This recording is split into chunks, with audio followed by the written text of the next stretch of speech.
আসসালামু আলাইকুম। আজকে আমি ঘরোয়া মশলায় কালাভুনা তৈরি করে দেখাবো।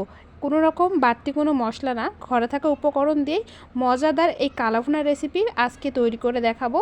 কিভাবে বাসায় মশলা তৈরি করে কালাভুনা তৈরি করে নিলাম সেটাই দেখাবো। এখানে শুকনো মরিচ নিয়েছি, দারচিনি নিয়েছি, লবঙ্গ নিয়েছি, এলাচ, মৌরি, জিরা, তেজপাতা, জয়ফল, জয়ত্রী আর নিয়েছি গোলমরিচ আর কালো এলাচ। এখানে মোট 12 প্রকার মশলা রয়েছে। এই মশলাগুলো একটা প্যানে নিয়ে নিলাম। এখন এগুলো টেলে নিব। টেলে নেওয়া হয়ে গিয়েছে, একটা ব্লেন্ডার জারে নিয়ে নিব। এখন এগুলো গুঁড়ো করে নিব। আর দেখে বুঝতে পেরেছেন আমার গুঁড়োগুলো কেমন হয়েছে। সবগুলো গুঁড়ো একটা বাড়িতে ঢেলে নিলাম। এখন রান্নায় চলে যাব।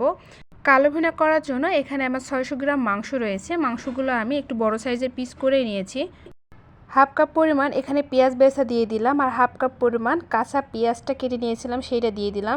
1 টেবিল চামচ আদা বাটা দিয়ে দিলাম, 1 টেবিল চামচ রসুন বাটা দিয়ে দিব, 1 চা চামচ জিরা গুঁড়া দিয়ে দিব, 1 চা চামচ মরিচের গুঁড়া দিয়ে দিব, হলুদ দিয়ে দিব আধা চা চামচ, লবণ দিতে হবে স্বাদ মতো।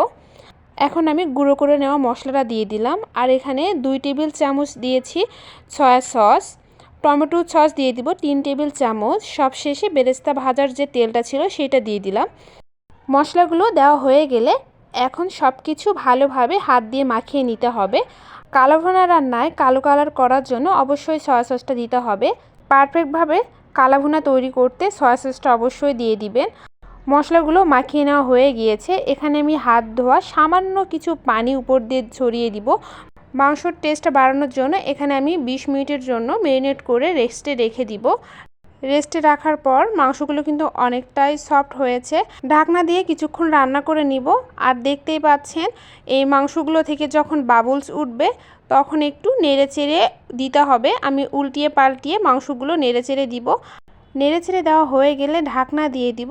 ঢাকনার উপরে যে ছিদ্র অংশটা আছে সেইটা আমি বন্ধ করে দিব। চুলার আঁচ মিডিয়াম টু লোতে রেখেই এই কালা ভুনাগুলো রান্না করে নিতে হবে। এখানে আমি কোনো পানি দেইনি, এই জন্য মাঝে মাঝে একটু নেড়েচেড়ে উল্টিয়ে পাল্টিয়ে দিতে হবে। আপনাদের কাছে যদি মনে হয় যে মাংস সেদ্ধর জন্য একটু পানি দেওয়া প্রয়োজন, অবশ্যই পানি দিয়ে দিবেন। আর মাংসগুলো আমি 80% সেদ্ধ করে নিব।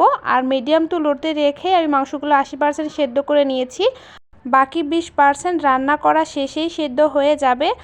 আপনারা দেখে বুঝতে পেরেছেন মাংসগুলো থেকে অনেক কালার চলে আসছে। এভাবেই আমি কালা ভুনাটা নেড়েচেড়ে রান্না করে নিব। কালো ভুনা রান্নায় সময়টা একটু বেশি লাগে, বেশি মশলা দেওয়ার কারণে মাংসটা সিদ্ধ হইতে একটু সময় লাগে। অনেকটাই তেল উঠে আসছে। এভাবেই আমি নেড়েচেড়ে আরও কিছুক্ষণ রান্না করে নিব।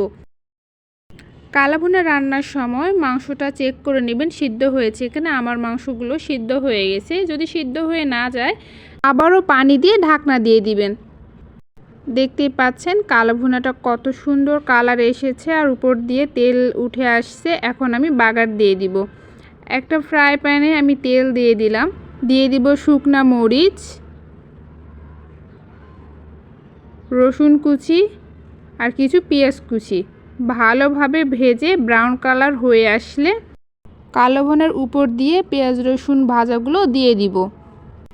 এভাবে নেড়ে চেড়ে মাংসের সঙ্গে মিশিয়ে নিব। তৈরি হয়ে গেল ঘরোয়া মশলায় পারফেক্ট কালা ভুনা। আমার এই রেসিপি ফলো করে আপনারা যদি বাসায় একবার কাউকে বানিয়ে খাওয়ান তাহলে এই কালা ভুনার ফ্যান হয়ে যাবে। এতটাই মজা আর এতটাই সুস্বাদু যে কালা ভুনা মুখে দিলেই মিলিয়ে যাবে। আর দেখেই বুঝতে পেরেছেন অত্যন্ত সুস্বাদু এই কালা ভুনাটা হয়েছে। আমার বাসায় যেদিন এই কালা ভুনা রান্না করি আমার হাজবেন্ড খালি মুখে সব একাই খেয়ে ফেলে। আশা করছি আজকের রেসিপিটা আপনাদের অনেক ভালো লেগেছে।